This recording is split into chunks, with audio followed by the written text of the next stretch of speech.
그럼 구체적으로 납입자본이 어떻게 발생되는지, 그러니까 주식회사가 어떻게 성립되는지 이 내용을 보도록 하겠습니다. 그러면 자본은 크게 납입자본, 이익잉여금, 기타 자본 요소로 구분된다 말씀드렸고요. 그 중에 납입자본이 생기는 것은 주식을 발행해서 자본금이라는 것이 생기는 거죠. 지난 시간에 봤듯이 자본금은 우리 회사 액면 단가 곱하기 발행된 주식 수. 그래서 액면 단가 곱하기 발행된 주식 수 하면 그것이 자본금입니다. 그 자본금. 자본금은 주주한테 입금된 금액이기 때문에 가장 주식회사 자본의 기본이 되는 겁니다. 기본이. 주식을 발행하게 되면 이 자본이 증가 또는 뭐 처음 발생되겠죠. 이때 주식을 발행하는 형태는 크게 액면 발행, 할인 발행, 할증 발행 세 가지로 구분됩니다. 이거 우리가 어디서 본 적이 있죠. 앞서서 부채 중에 사채를 공부할 때 사채도 액면 발행, 할인 발행, 할증 발행 했습니다. 사채의 액면 이자율과 유효 이자율과의 관계에 따라서 그 두 이자율이 같을 때 액면 발행, 차이가 날 때는 할인 발행 또는 할증 발행해서 그 할인 발행 시에는 사채 할인 발행 차금이라는 사채 차감적 평가 계정 썼고요. 할증 발행 경우에는 사채 할증 발행 차금이라는 사채의 부가적인 평가 계정을 썼습니다. 마찬가지로 주식 발행 경우에도 유가증권이니까 우리 액면 금액하고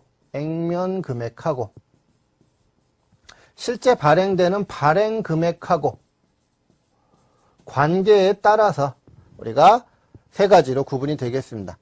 그래서 액면 금액하고 발행 금액이 같을 때, 그래서 뭐 100원짜리 주식을 100원에 발행했다. 그러면 대변에 자본금이라는 자본의 증가죠. 자본금 100원. 이것이 실제 발행도 100원에 발행됐다. 그럼 100원 하면 끝나는 거죠. 이것이 액면 발행입니다. 액면 발행. 그 다음 액면 금액과 발행 금액이 차이 나는데 액면 금액보다 낮은 금액으로 발행됐다. 액면 금액은 100원인데 이것이 80원에 발행됐다. 원칙적으로 할인 발행은 할 수가 없습니다. 왜냐하면 100원짜리를 발행해 놓고 80원밖에 안 들어오면 우리 회사의 실질적인 자산이 80원밖에 안 되죠. 자본은 100원인데. 그러면 이 회사의 자본이 유지될 수가 없기 때문에 할인 발행은 원칙적으로는 불가능하지만 일정한 요건을 갖췄을 때는 할인 발행도 할 수가 있습니다.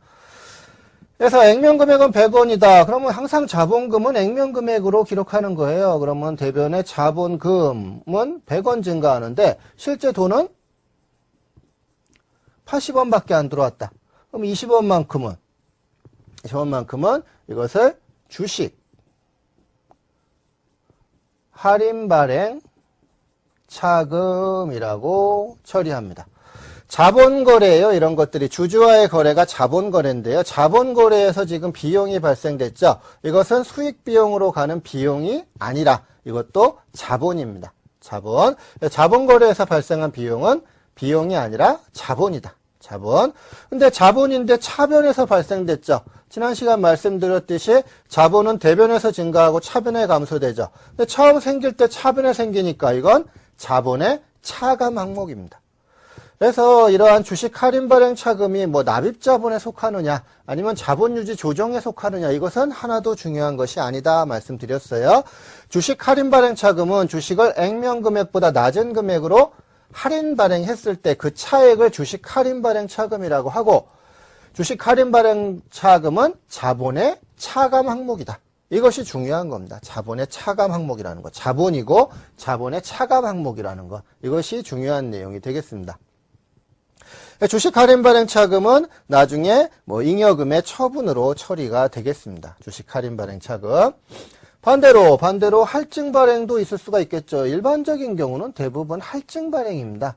그래서 액면은 100원인데 이것을 액면 금액보다 높게 발행했을 때 뭐 우리 회사가 뭐 신기술이 있다. 뭐 나중에 회사가 커나갈 것이다. 이런 때는 뭐 3배수, 5배수 이렇게 발행을 하는 겁니다. 그래서 3배수, 100원짜리를 뭐 300원씩에 발행을 했다. 이런 경우에 자본금은 항상 액면 금액이에요.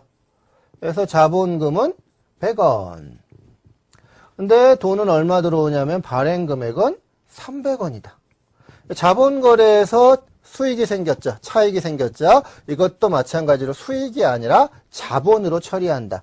이것을 주식 발행 초과금이라고 부릅니다. 주식 발행 초과금 200원.